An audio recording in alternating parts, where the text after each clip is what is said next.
27 de agosto de 1979. Una tarde luminosa de verano, en la estrecha carretera entre Newry y Warrnambool. La calma antes de la tormenta.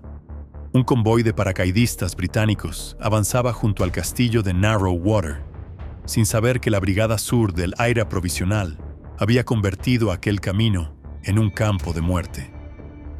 A las 4:40 p.m., la primera bomba estalló bajo uno de los camiones. Una explosión tan potente que lanzó hombres y metal por los aires. 6 soldados murieron al instante. Los supervivientes, confundidos y aterrados, abrieron fuego hacia el bosque, creyendo que el ataque venía desde el otro lado de la frontera. Entonces, llegó la segunda explosión. Media hora después, mientras refuerzos y médicos intentaban asistir a los heridos, un segundo artefacto oculto cerca de la caseta del guardia detonó con precisión quirúrgica. 12 hombres más murieron en el acto, 18 en total. El ataque más sangriento contra las fuerzas británicas durante The Troubles. Al otro lado del lago, un camionero civil fue abatido en medio del caos. Y antes de que el humo se disipara, Irlanda entera ya sabía la noticia. Lord Mountbatten había sido asesinado frente a la costa de Sligo, víctima de otra bomba del IRA. El mensaje era claro. El IRA podía golpear donde quisiera, cuando quisiera. La emboscada de Warren Point no fue solo un ataque, fue una demostración, fría, calculada, devastadora. Las tierras fronterizas del sur de Armagh nunca volverían a parecer pacíficas. Thomas Slab Murphy, nacido el 26 de agosto de 1949, es un nombre que resuena en las sombras de la historia irlandesa moderna. Un hombre de pocas palabras, pero de enorme influencia. El fantasma de la frontera. Recluso, calculador, temido. Para algunos, era solo un granjero silencioso del sur de Armagh. Para otros, el cerebro de la brigada más temida del IRA provisional. Un líder que combinó el mando militar con la frialdad de un empresario. Su granja, dividida por la línea invisible entre los condados de Armagh y Louth, era más que tierra. Era un centro de operaciones, una arteria de contrabando que latía con combustible, armas y dinero. Acusado de todo, desde coordinar ataques mortales hasta dirigir un imperio de contrabando multimillonario, la vida de Murphy fue una colisión entre rebelión y crimen organizado. Un hombre que vivía en el gris, entre el patriota y el forajido.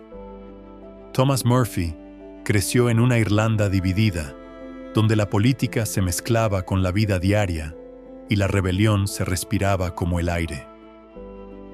Nacido en una familia de republicanos férreos, él y sus hermanos crecieron entre historias de lucha, lealtad y resistencia. La granja familiar se extendía justo sobre la frontera, mitad en Armagh, mitad en Louth.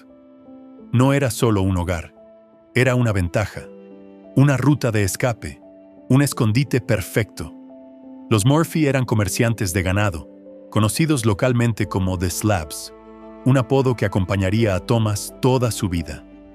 A comienzos de los años 70, Slab ya no era solo un granjero. Era una fuerza en ascenso dentro de la Brigada Sur del IRA, la unidad más temida y eficiente del conflicto. Eran expertos en emboscadas, explosivos y ataques relámpago. Fantasmas del campo que aparecían, golpeaban y desaparecían sin dejar rastro. El ascenso de Murphy fue rápido, implacable. Su disciplina y precisión fría llamaron la atención del Consejo del Ejército del IRA, que más tarde lo elevaría al cargo de jefe de Estado Mayor. Desde ese momento, Slab dejó de ser un comandante más. Se convirtió en el estratega detrás de algunos de los ataques más calculados y devastadores de la época. La emboscada de Warren Point, en 1979, donde 18 soldados británicos murieron en una sola tarde, fue el golpe más sangriento que el IRA asestó al ejército británico. y uno de los episodios más infames vinculados a Murphy. Ese mismo día, a más de 100 millas de distancia, una bomba en Mullaghmore acabó con la vida de Lord Louis Mountbatten, primer conde de Birmania, junto con otras 3 personas, entre ellas 2 niños. 2 ataques con horas de diferencia, un mensaje escrito en fuego y sangre. Ambos atentados sacudieron a Gran Bretaña e Irlanda, consolidando la reputación de Murphy como una figura temida dentro del ala militar del IRA. Su nombre comenzó a susurrarse entre las sombras. Nunca fue acusado, nunca condenado. Pero tanto la inteligencia británica como la rama especial de la Garda irlandesa estaban convencidas de que había jugado un papel crucial en la operación. No como el hombre que apretó el detonador, sino como aquel que hizo posible que todo ocurriera.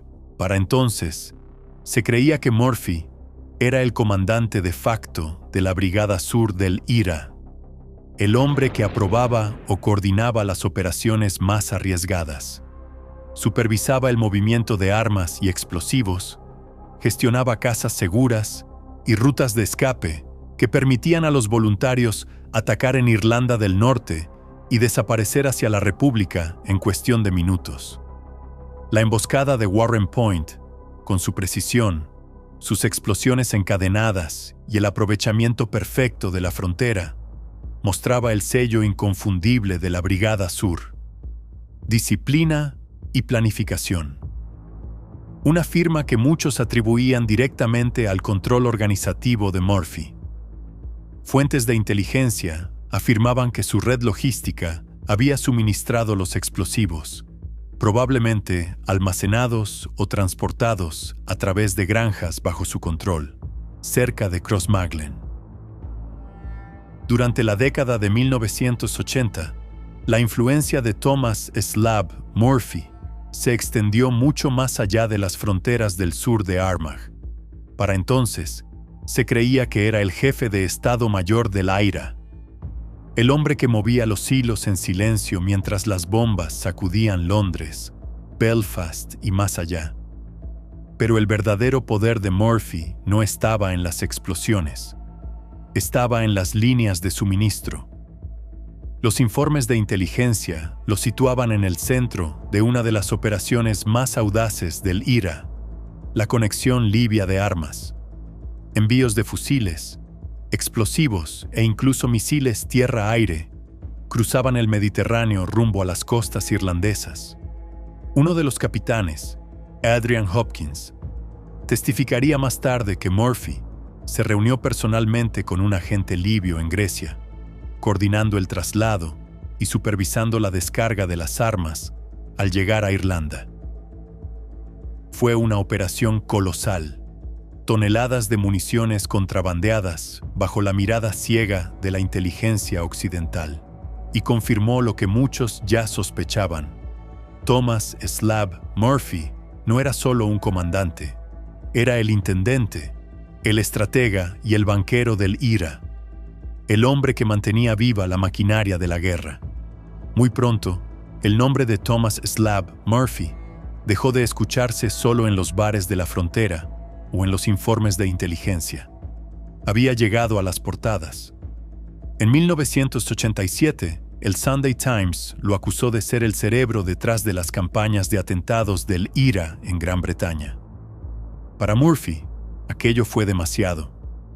Furioso y decidido a limpiar su nombre, demandó al periódico por difamación en Dublín, desatando uno de los juicios más sensacionales de la década. El tribunal se convirtió en un campo de batalla.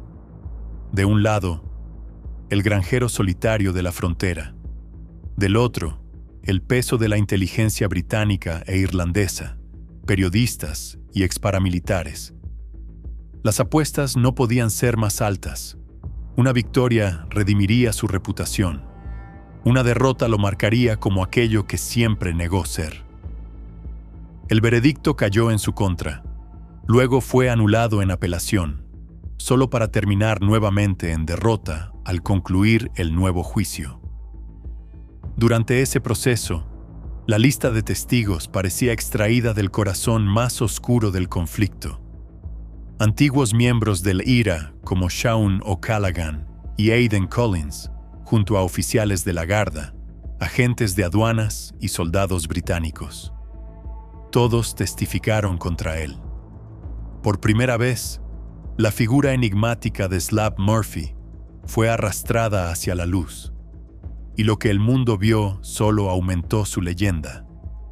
Aidan Collins, quien más tarde narró su paso por el IRA en un libro de memorias, nunca llegó a ver el alcance de su testimonio. Poco después de hablar públicamente, fue asesinado cerca de su casa.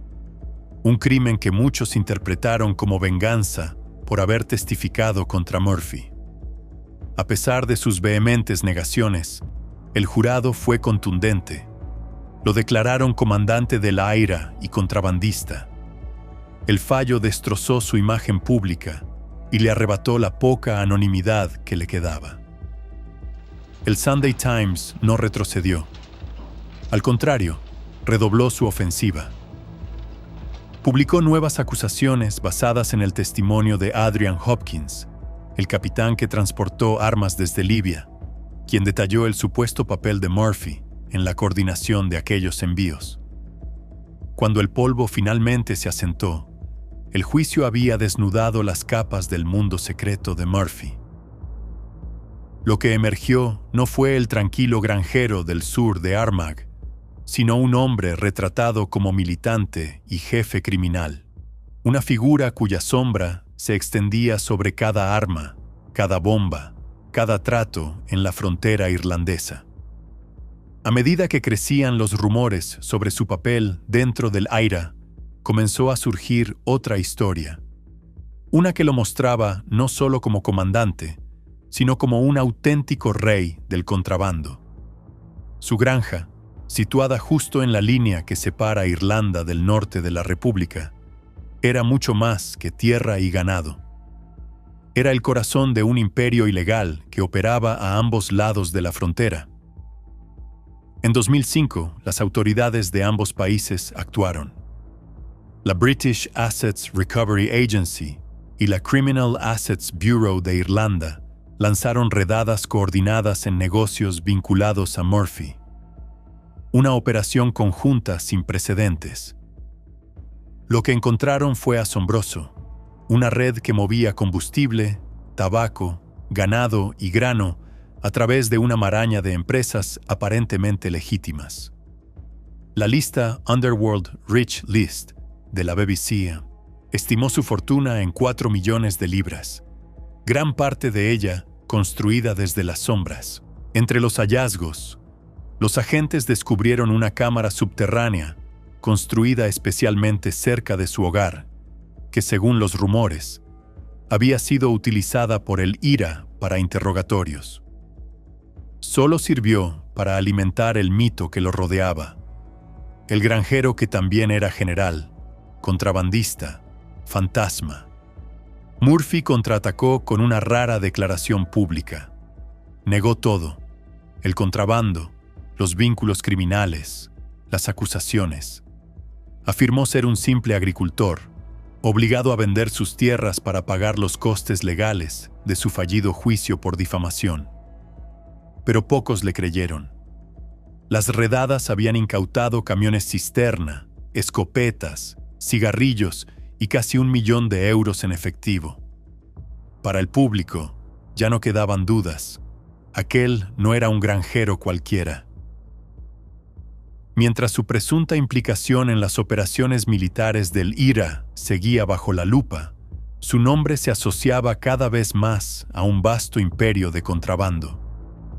El punto de quiebre llegó al amanecer del 9 de marzo de 2006. El silencio del sur de Armagh se rompió con luces intermitentes y el rugido de helicópteros.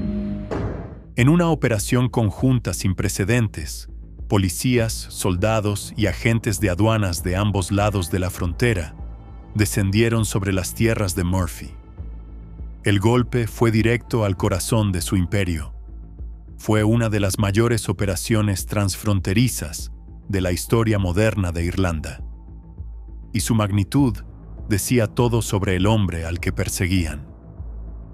Cuando el polvo se asentó, los investigadores descubrieron 4 plantas de lavado de diésel, tanques subterráneos de combustible y una flota de camiones ocultos en sus propiedades.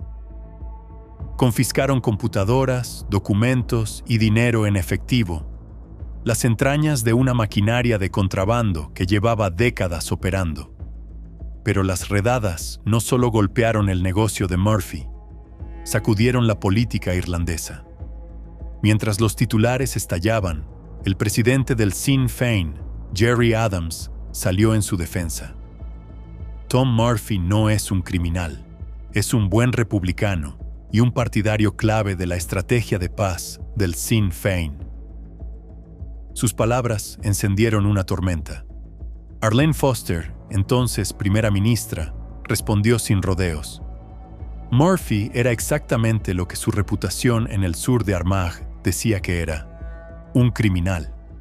Aún así, dentro de los círculos republicanos, el mito de Murphy persistía. Pero para los investigadores, la verdad era evidente. No se trataba de ideología. Era una industria. Y tras los portones de aquella granja, el imperio de Murphy finalmente comenzaba a derrumbarse. Después de décadas de sospechas, redadas y rumores, Thomas Slab Murphy cayó por fin, no por bombas, ni por contrabando, sino por evasión fiscal. Tras una exhaustiva investigación del Criminal Assets Bureau, un tribunal de Dublín lo declaró culpable de 9 cargos de evasión de impuestos en diciembre de 2015. No era el crimen por el que lo habían perseguido durante años, pero fue suficiente. El juicio, que duró 9 semanas y se celebró bajo legislación antiterrorista ante el temor de intimidación al jurado, expuso la doble vida del supuesto granjero. Entre 1996 y 2004, no había presentado declaraciones fiscales, pero los libros de contabilidad, diarios y documentos incautados contaban otra historia. Una de riqueza oculta y finanzas en la sombra. En febrero de 2016, el veredicto fue implacable. 18 meses de prisión, sin suspensión. Murphy fue trasladado directamente a la prisión de Portlaoise, la instalación más segura de Irlanda. El mismo bastión que albergaba a paramilitares y asesinos del crimen organizado. Su traslado bajo escolta armada lo decía todo. Incluso tras los muros, Thomas Slab Murphy seguía siendo considerado peligroso. Murphy apeló en noviembre de 2016, pero el Tribunal de Apelaciones rechazó cada punto. La condena fue confirmada en su totalidad. En enero de 2017, el rey del sur de Armagh fue trasladado discretamente a una prisión de mínima seguridad, donde cumplió el resto de su sentencia. Recuperó la libertad en abril de 2018. El hombre al que las autoridades nunca pudieron atrapar por la guerra, finalmente cayó por el papeleo. Cuando Thomas Slab Murphy salió en libertad, no pareció un final. Fue más bien el cierre de una leyenda. Su liberación marcó el último acto de una vida dividida entre 2 mundos, el de la política y el del poder. Para algunos, sigue siendo un héroe popular, un símbolo de resistencia que nunca se rindió ante el dominio británico. Para otros, representa todo lo contrario, la personificación del bajo mundo irlandés, un contrabandista, un caudillo, un hombre que borró la línea entre patriota y oportunista. Su historia está empapada de contradicciones, susurros de atentados y tiroteos, fortunas de contrabando y reuniones secretas con revolucionarios y criminales por igual. Algunos informes aseguran que, en sus últimos años, Murphy se desilusionó del proceso de paz. Se alejó del Sinn Féin y cortó lazos con el movimiento que él mismo había moldeado. Circularon rumores de contactos con republicanos disidentes, aunque, como siempre, nada pudo probarse. Aún hoy, su nombre pesa sobre el sur de Armagh, parte mito, parte memoria. Un hombre que construyó un imperio desde la frontera misma, y cuya condena por algo tan común como la evasión de impuestos fue, para el Estado, el último acto de justicia. Para algunos fue un soldado, para otros, un criminal. Pero para Irlanda, Thomas Slab Murphy sigue siendo un recordatorio que bajo la larga sombra de The Troubles, la verdad nunca es sencilla y la guerra nunca termina del todo.